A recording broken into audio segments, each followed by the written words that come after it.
We've all been waiting to see if Spider-Man No Way Home was going to be a disaster or a masterpiece. There have been so many rumors floating across the internet for months now, but the movie has finally released. I decided to go and see it. User scores and box office numbers are finally rolling in, and this movie is proving to be one of the best in the MCU. I have a bunch of different stuff that I want to show off, but before we get into the topic at hand, if you enjoy the content that I create, please make sure to subscribe to the channel and hit the notification bell. Follow me on social media like Twitter or mine so that you can see when my content is posted. And if you do really enjoy the videos and the live streams that I create, please consider becoming a Dark Titan via Patreon for just $1 a month or supporting via YouTube memberships. All of the links are in the description, and of course, I do really appreciate all of the support. Now, I do want to give everyone right at the beginning of this video a quick spoiler alert. I am going to be talking about characters that show up in the plot, my overall thoughts on the movie, but I want to start off with this article. It says Spider-Man No Way Home heads for historic $240 to $250 million debut. It says Sony's Spider-Man No Way Home grossed a record-shattering $121.5 million at the Friday box office for a projected weekend debut of $250 million, well ahead of expectations. If those estimates hold, the superhero pick will secure the third or fourth top opening of all time at the domestic box office in a stunning turn for the box office recovery.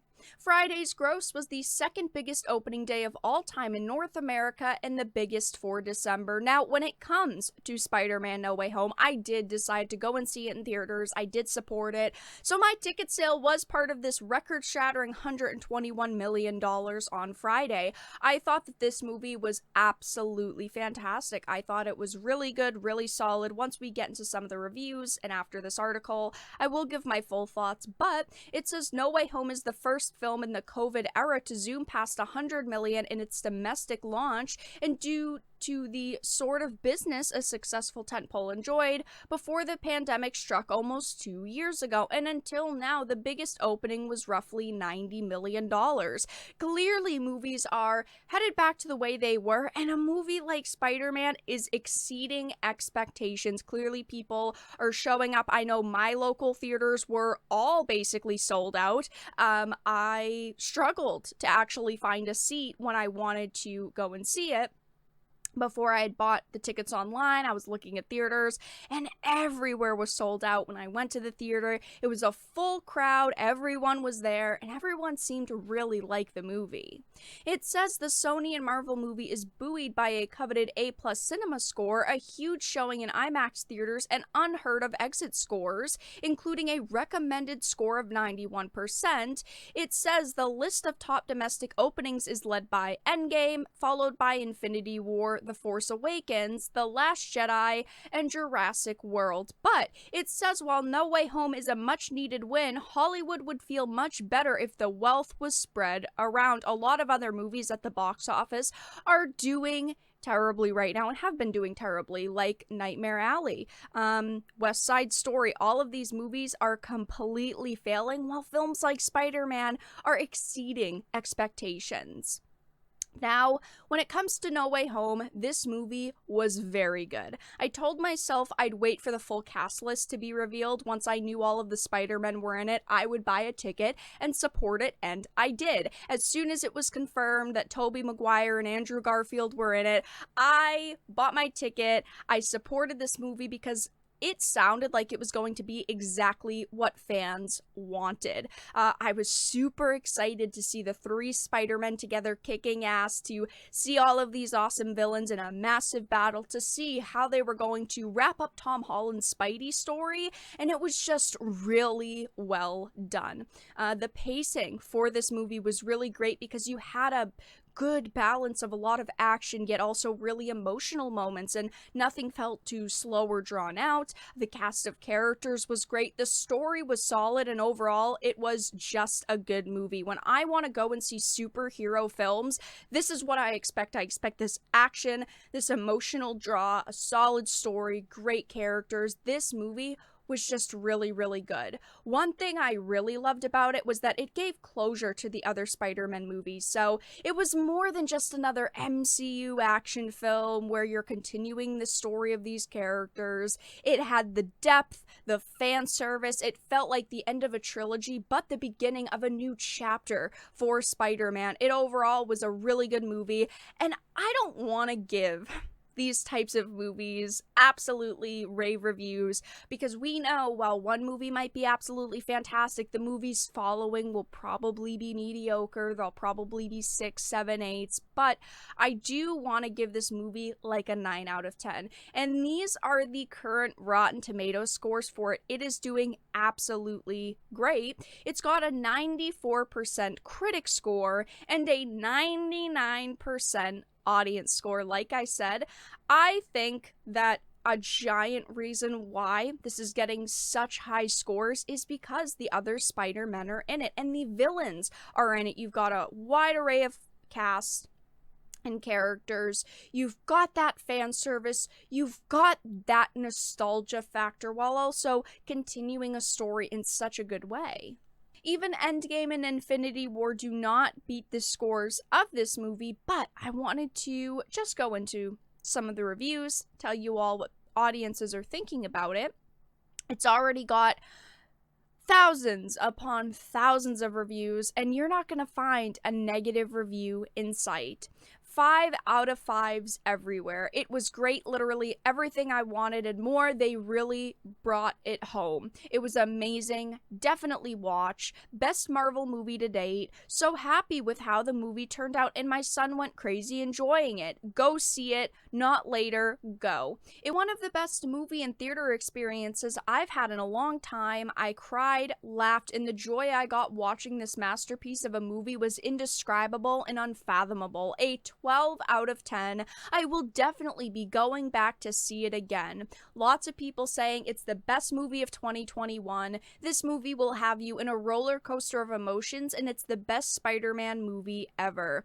Everything we've been waiting for and more. Best Spider-Man movie hands down. As you can see, there is not a negative complaint in sight. I thought that this movie was really, really fantastic. I don't give movies 10 out of 10s most of the time. There's very few movies for me that are complete 10 out of 10s, but this movie was an extremely solid experience. All of these scores prove one thing, though. This proves that people just want amazing storytelling, great character development, and you do not need to focus on woke to have a successful movie.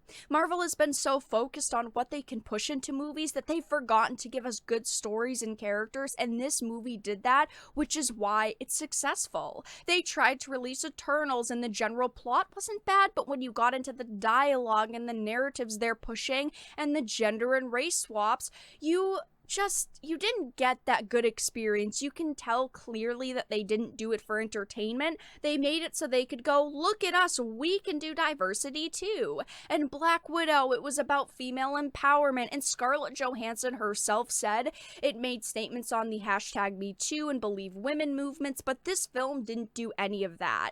A big difference is that this is a Sony Marvel movie, not just a Disney Marvel movie. The same company that looked at Ghostbusters 2016 and made Afterlife after listening to fan feedback. But as you can see, these nearly perfect scores prove people just want awesome storytelling and kick-ass characters. I truly thought that there was very little they could do differently in this film. I felt like it hit everything that it needed. It had nostalgia, it had a great story, great characters, and I'm personally very happy they brought back the previous Spideys. Like I said, it wasn't just a Tom Holland Spider-Man movie, but it also gave closure for people who liked the other Spider-Man films, and it just felt so amazing with that nostalgia to see these characters return, even if it was just once. I would love, of course, to see Tobey Maguire, Andrew Garfield, and Tom Holland all together again, because they were just an amazing trio on screen. You could tell they had that connection. They really have the passion for the roles, even though the other two weren't on screen for very long.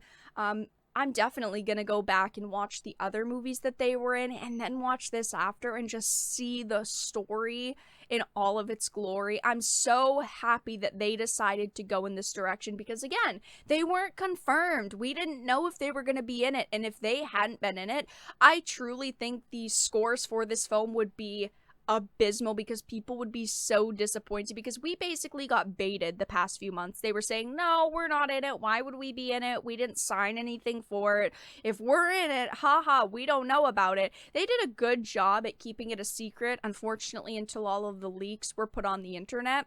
But I definitely think if these actors weren't in it and they didn't reprise their roles, this movie's score would be very different. I truly and genuinely hope we see more of this in the future because this movie was really, really good. I hope that Multiverse of Madness is good. I hope it sets up for some new amazing stories. I hope we get to see Spider-Man more in the future. And overall, I just thought that this was a really positive experience, and Spider-Man is pummeling woke Marvel films at this point. But that's all that I really had to discuss in this video. Let everyone know your thoughts in the comment section down below. If you enjoyed it, please make sure to give it a like, share it, and subscribe to the channel. And of course, if you didn't, make sure to give it a dislike. I appreciate your support either way, but I will talk to you all again in the next video really soon.